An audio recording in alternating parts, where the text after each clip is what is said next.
নমস্কার, আমি মৌসুমী বোধক। আমি একজন হাউসওয়াইফ। ভীষণ মন খারাপ। টিভি খুললে সকালে খবরের কাগজ দেখছি, সেই 14 তারিখ থেকে টানা 12 দিন হয়ে গেল। বিশ্বাস করুন, একদম মনে শান্তি নেই। সারাক্ষণ ওই একটাই কথা মাথার মধ্যে ঘুরছে, কবে আর কতদিন, আর কতদিন আমরা এরকমভাবে সহ্য করবো বলতে পারেন? আর কতদিন আমরা এরকমভাবে চুপ করে বসে থাকবো? যখন মানুষের দেওয়ালে পিঠ ঠেকে যায় না, এইভাবেই আমরা রাস্তায় নেমে পড়ি। বিশ্বাস করুন, রাতে ঘুমোতে পারছি না ঠিক করে। চোখ বন্ধ করলে শুধু ওই মেয়েটাকেই কথাই মনে হচ্ছে।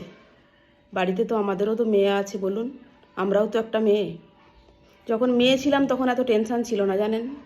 যখন মা হলাম আরও টেনশান বেড়ে গেছে প্রচুর।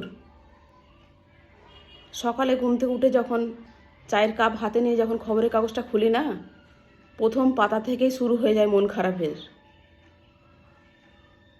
সময়। আমাদেরও তো ছেলেমেয়েরা রয়েছে, রাস্তাঘাটে স্কুল কলেজ যায়। বলছে যে মেয়েদেরকে পড়াও, মেয়েদেরকে বড় করো, ছোট বয়সে বিয়ে দিও না, মানুষের মতো মানুষ করো। করলাম তো, পড়াশোনা করালাম, বড় করালাম, ডাক্তার বানালাম, কি হলো? কে রক্ষা করবে বলতে পারেন? কার দায়িত্ব সেটা রক্ষা করার? দায়িত্বটা কারা, কাদের মাথায় আছে বলুন তো? সবই ওই মেয়েটার দোষ ছিল? সব মেয়েটার দোষ? মেয়েটা কেন মেয়ে হয়ে কেন জন্মালো? তাই তো? মেয়েটা তো মেয়ে নাও হতে পারতো। মেয়েটা কেন অত রাত্রে গেছে ওখানে? মেয়েটা ওড়না ঠিক করে নেয়নি, মেয়েটা কেন ঝুঁকে কাজ করবে? মেয়েটা ডাক্তার তো নাও হতে পারতো, মেয়েটা অন্য কিছু হতে পারতো। আর কতদিন বলুন তো? আর কতদিন এগুলো শুনবো বলতে পারেন? আর কতদিন সহ্য করব? ভীষণ মনোকষ্ট আছে, জানেন।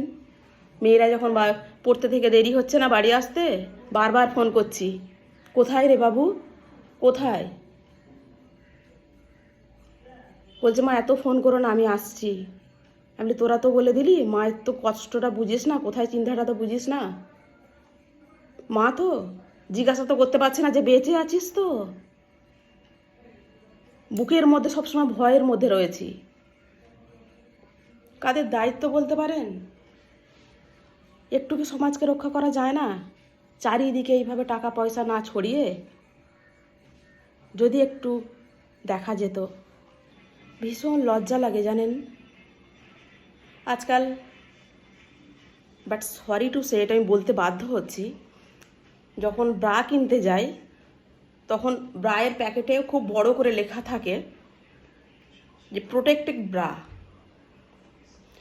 কি, যেটা আমাকে আমার সমাজ দিতে ব্যর্থ হয়ে যাচ্ছে সেটা আমাকে আমার ব্রা দিয়ে দেবে। চিন্তা করুন কোন সমাজে আমরা বাস করি। এটা কিন্তু চিন্তা করার সময় আমাদের এসেছে, একটু ভাবার সময় আমাদের এসেছে। প্রত্যেকেই ভাবতে হবে। চুপটি করে বসে থাকলে চলবে না যে পরেরটা হলে আমি রাস্তায় নামবো, পরেরটা হলে আমি কিছু বলবো। সে সময় আর এখন আর নেই। সবাইকে একসঙ্গে প্রতিবাদটা করতে হবে। ভাবুন তো, মেয়েটার মায়ের কথা একবার নিজেকে দিয়ে একবার বিচার করুন তো, মেয়েটার মায়ের কি হচ্ছে। আমাদের রাজ্যে এখন দুর্গাকে আনতে গেলে 85,000, আর দুর্গার বিসর্জনেতে 10 লাখ দিলেই হয়ে যায় মাননীয়া। আপনাকে বলছি, হয়ে যায়। অত রাজনীতি বুঝি না, কে আছে কে গেল কে যাবে। একটা জিনিসই আমরা চাইছি, কোনো মায়ের কোল এভাবে না খালি হয়ে যায়। রাত্রিরে যারা কাজে যায় তারা যেন সকালে বেঁচে বাড়ি আসে। দাদাদের হাতে রাখি পরিয়ে দেওয়ার জন্য সেই হাত যেন এইভাবে হারিয়ে না যায়। একটা দৃষ্টান্তমূলক শাস্তির ব্যবস্থা করুন না, যদি আপনার দলের কেউ হয়ে থাকে। আপনাকে তো আমরা মাথায় করে রেখেছি, আরও মাথায় করে রেখে দেবো। তাহলে একটা দৃষ্টান্তমূলক শাস্তির ব্যবস্থা করা যায় না? আপনি তো সব পারেন, দেখুন না কিছু করা যায় কি না। এইরকম যারা অপরাধ করে না, তারা তাহলে 10 বার ভাববে। একটা মেয়েকে সম্মান করতে না পারুক, অসম্মানটা অন্তত করবে না, বুঝেছেন?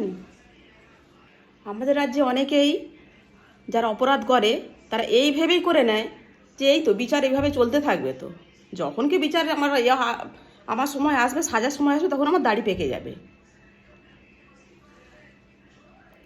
এই বছরের পর বছর এইভাবেই চলতে থাকবে। 1 মাস আন্দোলন হবে, 2 মাস হবে, 6 মাস হবে, তারপরে তো যে যার জায়গায় ফিরে যাবে। আমি ঠিক বেরিয়ে আসবো, কোনো অসুবিধা হবে না। কত মাস মানুষ এইভাবে চিৎকার করবে, তাই না? কিন্তু আমরা এবারে সেটা চাইছি না। আমরা এবারে চাইছি একদম রাস্তায় নামিয়ে সবাই সামনে ফাঁসটা দেওয়া হোক, মানুষ দেখুক সেই মেয়ের যে কতটা, সেই মেয়েটাকে, সেই বাচ্চাটাকে আমাদের কষ্ট দিয়ে দিয়ে তিলে তিলে যেভাবে মারা হয়েছে, সেইভাবে শাস্তির ব্যবস্থা করা হোক। আমরা আর এবারে সহ্য করব না, আর দেরি করব না। আমরা চাইছি যত তাড়াতাড়ি সম্ভব আপনাকে এই ব্যাপারটাকে কিন্তু দেখতে হবে। কোথায় বলুন তো মেয়েরা সেফ আছে? ঘরের মধ্যে, বাসে, ট্রেনে, ট্রামে, রিক্সায়, অটো, ট্যাক্সি, কোথায়? এখন আমাদের একটাই চাওয়া, গোটা রাজ্যবাসীর, গোটা দেশবাসীর, গোটা পৃথিবীবাসীর, আবাল বৃদ্ধ বনিতা একটাই চাইছে, জাস্টিস ফর আরজি কর। দয়া করে জাস্টিস ফর আরজি কর। নমস্কার।